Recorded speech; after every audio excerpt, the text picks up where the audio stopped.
सब कुछ शून्य था। न कोई धरती थी, न आकाश, न समय था, न स्थान, न ऊर्जा थी, न पदार्थ। बस एक अनंत और अजेय चेतना थी जिसे हम ब्रह्म कहते हैं। यह ब्रह्म न तो जन्मा था, न मरा था, न वह गतिशील था और न ही स्थिर। उसकी स्थिति केवल मौन थी, परिपूर्ण, संपूर्ण और अचल। फिर हुआ एक स्पंदन, एक विचार जो सृष्टि का बीज बन गया। यह विचार ही वह क्षण था जिसे आज वैज्ञानिक बिग बैंग के नाम से जानते हैं। वह एक महाविस्फोट था जिसने शून्यता के भीतर से अनगिनत ऊर्जा कणों को जन्म दिया। वह विस्फोट न तो ध्वनि से हुआ, न प्रकाश से, परंतु उसने समय को जन्म दिया, स्थान को आकार दिया और गति को प्रवाहित किया। उस महाविस्फोट से जो कण निकले, वे अरबों वर्षों तक ब्रह्मांड में भ्रमण करते रहे। वे ऊर्जा से भरे थे और उनका आकर्षण उन्हें एक दूसरे के समीप लाने लगा। यह आकर्षण धीरे धीरे विशाल गैसों और धूल के बादलों में परिवर्तित हो गया। इन बादलों में से अनगिनत तारे बने, आकाशगंगाएं बनी और इन आकाशगंगाओं में एक थी मिल्की वे, जिसमें हमारा सौरमंडल जन्म लेने वाला था। लगभग 450 करोड़ वर्ष पूर्व मिल्की वे की बाहरी परिधि में गैस और धूल का एक बादल सघन होने लगा। इसका केंद्र सूर्य बना और चारों ओर घूमते छोटे छोटे पिंड एकत्रित होते गए। इन्हीं में से एक पिंड था पृथ्वी। प्रारंभ में यह एक आग का गोला था। इसके भीतर लावा उबलता था और इसके चारों ओर वायुमंडल लगन के बराबर था। उस समय पृथ्वी की सतह पर जीवन की कोई संभावना नहीं थी। यह अस्थिर थी, ज्वालामुखियों से भरी हुई और दिन रात उल्काओं की बौछारों से प्रहार हो रहे थे।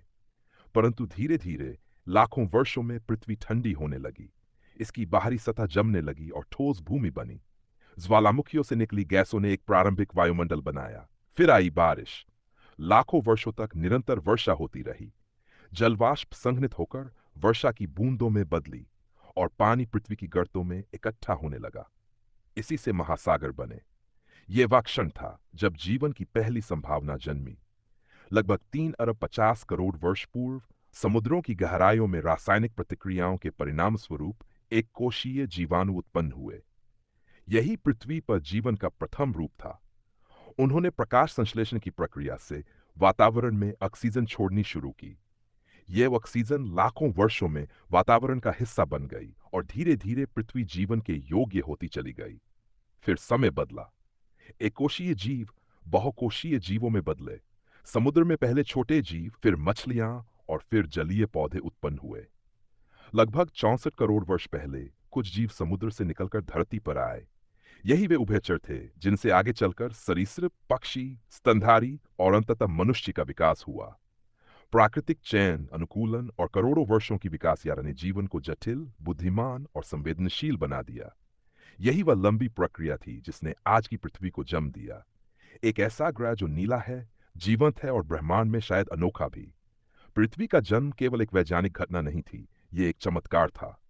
यह साक्ष्य है उस अनंत चेतना का जिसने शून्य से सब कुछ रचा। यही कारण है कि हम इसे धरती मां कहते हैं, क्योंकि इसने हमें जन्म दिया, पाला और जीवित रखा। पृथ्वी आज भी गतिशील है।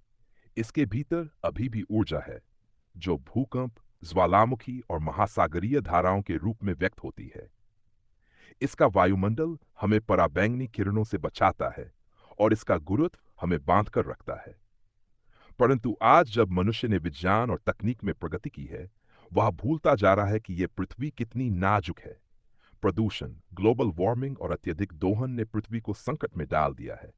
हमें यह समझना होगा कि पृथ्वी केवल रहने की जगह नहीं है, यह जीवन की जननी है। इसका सम्मान करना हमारा कर्तव्य है।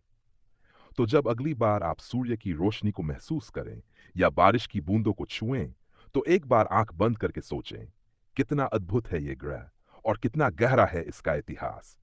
ये कहानी केवल एक वैज्ञानिक तथ्य नहीं, बल्कि ब्रह्मांड की आत्मा से जुड़ी हुई है। एक ऐसी यात्रा जो शून्य से जीवन तक पहुंची। अगर आपको ये कहानी पसंद आई हो, तो कृपया इस वीडियो को लाइक करें। इसे अपने दोस्तों और परिवार के साथ जरूर शेयर करें और ऐसे ही रोचक और ज्ञानवर्धक वीडियो के लिए हमारे चैनल को सब्सक्राइब जरूर करें। बेल आइकन दबाना न भूलें ताकि अगली कहानी सीधे आप तक पहुंचे।